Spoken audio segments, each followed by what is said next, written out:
Welcome back to World Information HD, the channel where we explore the fascinating stories of rare coins, valuable treasures, and the hidden gems of American history that might just be sitting in your pocket change.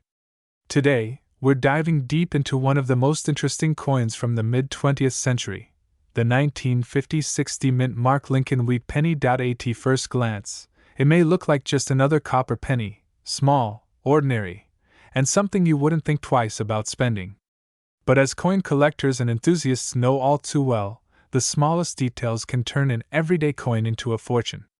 The 1950-60 penny is one of those fascinating pieces that tells a story about America's economy, history, and the passion of coin collectors across generations. Let's begin by traveling back to the year 1956.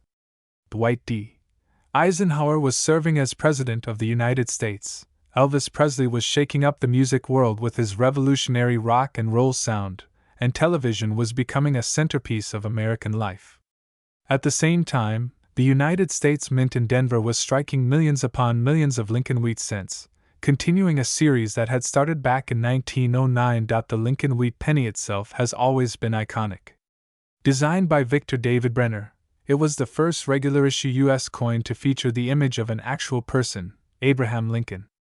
The wheat ears on the reverse side symbolize prosperity, growth, and the strength of the American agricultural spirit. By the 1950s, the coin had already been in circulation for decades, and collectors were starting to pay close attention to small details, mint marks, and varieties that set certain coins apart from the rest. The Denver Mint, indicated by the small letter D just below the date, was extremely active in 1956. That year alone, more than 1 billion Lincoln cents were produced in Denver, making the 1950-60 one of the highest mintage wheat pennies ever made. With numbers that high, you might wonder, how could any of them possibly be rare or valuable? The answer lies in condition, errors, and the fascination with preserving history. Think about it. Most of those pennies were spent in corner shops, candy stores, gas stations, and diners. They circulated through countless hands, got scratched, worn down, and eventually blended into the millions of ordinary coins out there. Finding a pristine example, one that looks almost as if it just left the mint presses, is incredibly rare today. That's why condition, or grade, as collectors call it, plays a major role in determining value. When it comes to grading, coins are carefully examined for luster, sharpness of detail, and the presence or absence of scratches and marks. A well-circulated 1950-60 penny might only be worth a few cents, maybe a dime to a casual collector.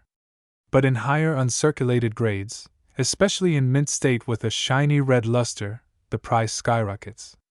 Coins that have been preserved in coin rolls, tucked away in collections, or struck with exceptional sharpness are the ones that collectors chase after.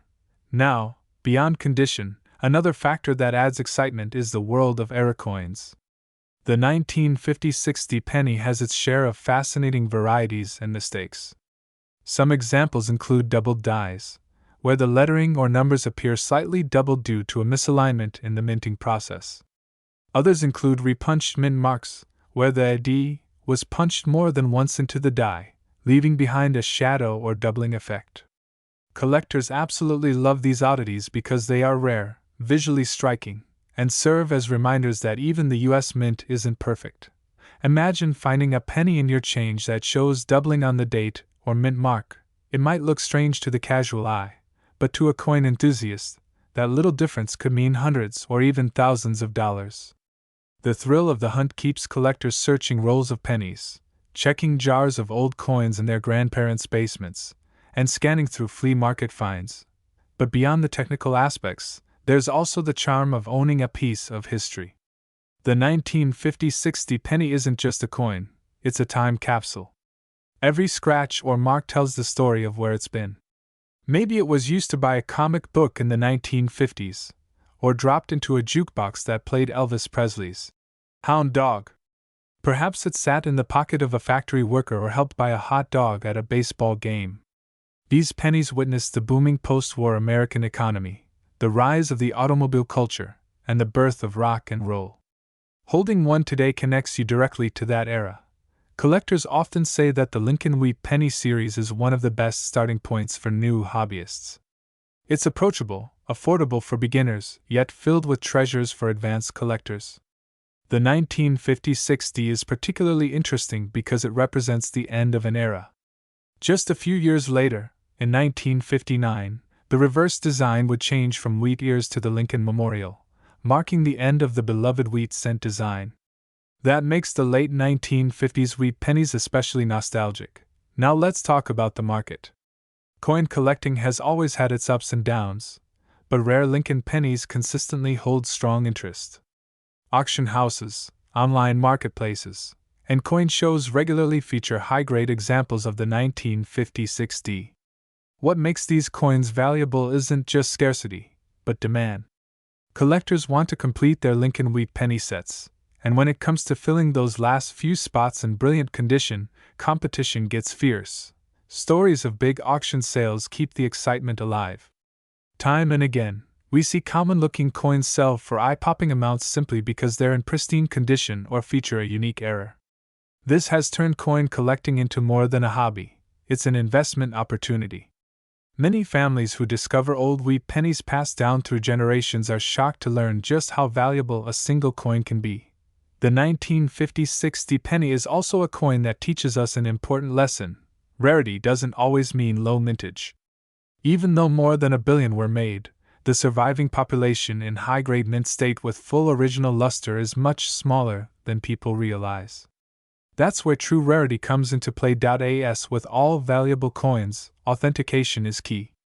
If you think you have a high-grade example or an rare variety, it's worth sending your coin to a professional grading service.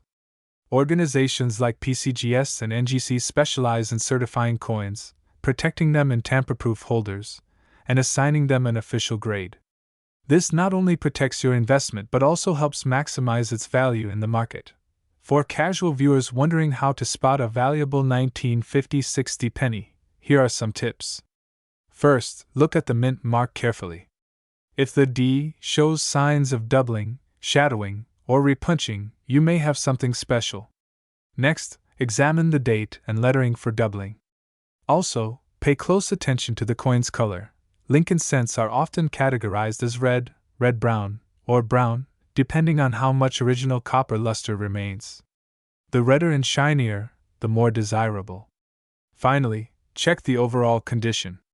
Crisp details in Lincoln's hair, beard, and the wheat stalks on the reverse are signs of a well-struck coin. So, how much could a 1956 D penny be worth today? As with all coins, it depends on the specific example. Most circulated ones are worth very little over face value. But in mint state, with brilliant luster and high grading, the value climbs dramatically.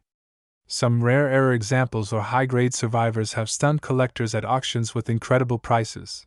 And now, for the highlight you've been waiting for, the record price for a 1956 D Lincoln Wheat penny.